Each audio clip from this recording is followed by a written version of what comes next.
अस्सलाम वालेकुम व्यूअर्स, कैसे हैं आप? उम्मीद है कि आप खैरियत से होंगे। आज के इस लेक्चर में हम अंग्रेज़ी के कुछ ऐसे अल्फाज जो उर्दू को ट्रांसलेट करने के लिए हम इस्तेमाल करते हैं उनको डिस्कस कर लेंगे, जिसमें हम सिंस व्हेन का जिक्र कर लेंगे, since then, ever since, by when, by then, by now. ये हम कब इस्तेमाल करते हैं, ये सारा आज के इस लेक्चर में हम डिस्कस कर लेते हैं। वो तमाम व्यूअर्स जिन्होंने अभी तक चैनल सब्सक्राइब नहीं किया, आप चैनल सब्सक्राइब करके बेल का आइकन दबा लें ताकि आपको हर नया लेक्चर का नोटिफिकेशन आसानी से मिल सकें। तो आइए वन बाय वन इनको इस्तेमाल कर लेते हैं, इनको समझ लेते हैं मुख्तलिफ एग्जाम्पल के ज़रिए। सबसे पहला है सिंस व्हेन। सिंस व्हेन का इस्तेमाल करते हैं कब से कहने के लिए। उर्दू में जब हम कहते हैं कि कब से आप यहाँ हैं, कब से आप पढ़ रहे हैं, ठीक है, तो कब से के लिए हम क्या इस्तेमाल करेंगे? Since when. इसके लिए हाउ लॉन्ग भी हम इस्तेमाल कर सकते हैं। जैसे कि देखें, आप कब से अंग्रेज़ी सीख रहे हैं? आप कब से अंग्रेज़ी सीख रहे हैं? Since when have you been learning English? Since when have you been learning English. इस सिंस व्हेन की जगह में आप हाउ लॉन्ग भी लगा सकते हैं, जैसे कि how long have you been learning English. वो कब से यहाँ है? वो कब से यहाँ है? Since when has he been here? Since when has he been here. अब ये सिंस व्हेन की जगह में how long has he been here भी आप इस्तेमाल कर सकते हैं। तो सिंस व्हेन का इस्तेमाल कब करेंगे? कब से कहने के लिए। Since then. अब देखें, सिंस देन का मतलब है तब से। तब से कहने के लिए हम क्या कहेंगे? Since then. मिसाल के तौर पे, उसने 3 माह पहले कंपनी छोड़ दी थी, तब से उसने किसी के साथ राबिता नहीं किया है। अब इसका तर्जुमा देखें, इसमें भी क्योंकि तब से इस्तेमाल हुआ है। He left company 3 months ago. Since then, he has not contacted anyone. अब यहाँ पे देखें ना, तब से के लिए हमें क्या इस्तेमाल किया? सिंस देन का इस्तेमाल कर लिया। उसे तरक्की मिल गई, तब से उसका काम बेहतर हो गया है। उसे तरक्की मिल गई, तब से उसका काम बेहतर हो गया है। She got a promotion since then her work has improved. She got a promotion since then her work has improved. अभी यहाँ पे भी देखे ना, since then का इस्तेमाल हुआ है, किस चीज़ के लिए हुआ? तब से के लिए। नेक्स्ट है हमारे पास एवर सिंस। एवर सिंस का इस्तेमाल होता है जब से कहने के लिए, ठीक है।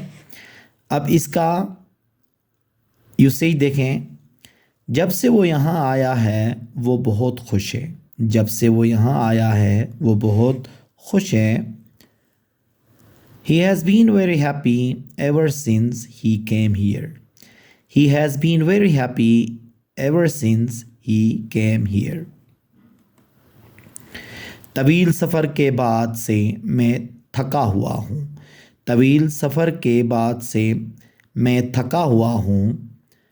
I have been tired ever since the long journey. I have been tired ever since the long journey. यहाँ भी देखें ना, तवील सफ़र के बाद का मतलब है जब से मैंने तवील सफ़र किया है, ठीक है।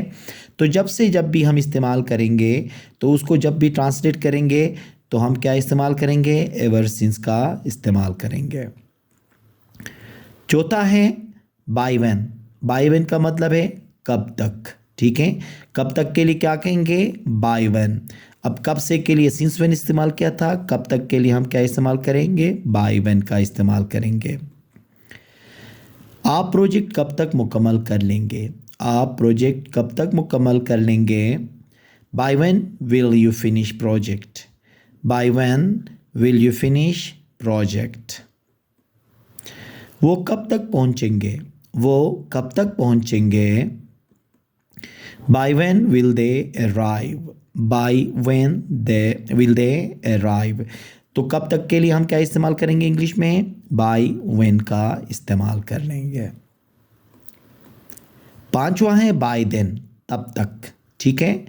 पहले वाला क्या था? कब तक। अब यह है जब तक के लिए हम इस्तेमाल करेंगे बाय देन। अब इसका मिसाल देखें, तब तक वो जा चुका होगा, तब तक वो जा चुका होगा।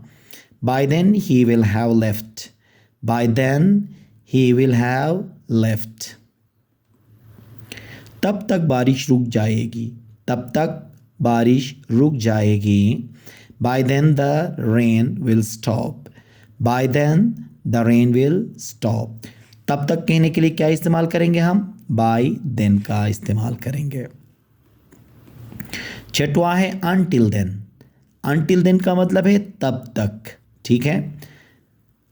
जैसे कि वो तब तक वापस नहीं आएगा, वो तब तक वापस नहीं आएगा। ही वॉन्ट रिटर्न अनटिल देन, ही वॉन्ट रिटर्न अनटिल देन। मैं तब तक इंतज़ार करूँगा, मैं तब तक इंतज़ार करूँगा। I will wait until then, I will wait until then. सातवां है बाय नाउ, अब तक। अब तक कहने के लिए क्या कहेंगे हम? बाय नाउ का इस्तेमाल करेंगे।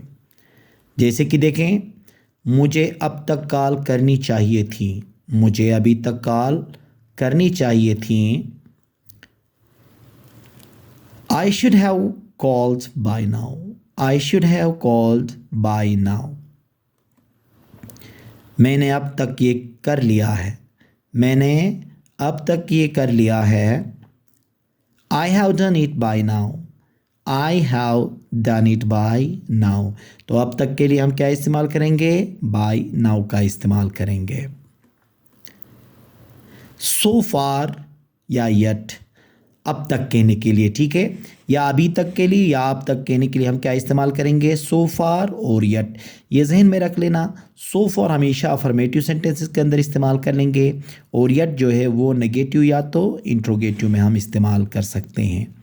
जैसे कि अब तक सब कुछ अच्छा जा रहा है, अब तक सब कुछ अच्छा जा रहा है।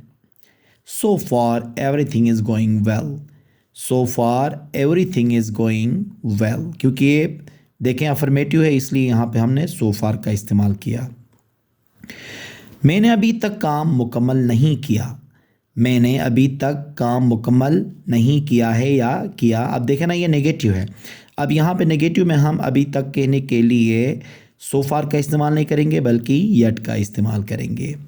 जैसे कि I haven't finished the work yet, I haven't finished the work yet. तो ये जहन में रख लें, नेगेटिव के अंदर अभी तक कहने के लिए यट इस्तेमाल करेंगे और अफर्मेटिव में हम क्या इस्तेमाल करेंगे? सो फार का इस्तेमाल करेंगे।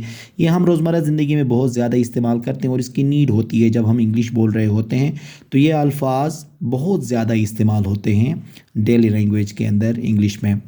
तो इसकी प्रैक्टिस कर लें, इसे लिख लें कॉपी में और इसके जुमले बनाएं और इनके प्रैक्टिकल लाइफ के अंदर इंग्लिश में आप इस्तेमाल करते जाएं, तो इंशाल्लाह आपकी अंग्रेज़ी बेहतर होगी। उम्मीद है कि आज का ये लेक्चर आपको पसंद आया होगा। Thank you very much.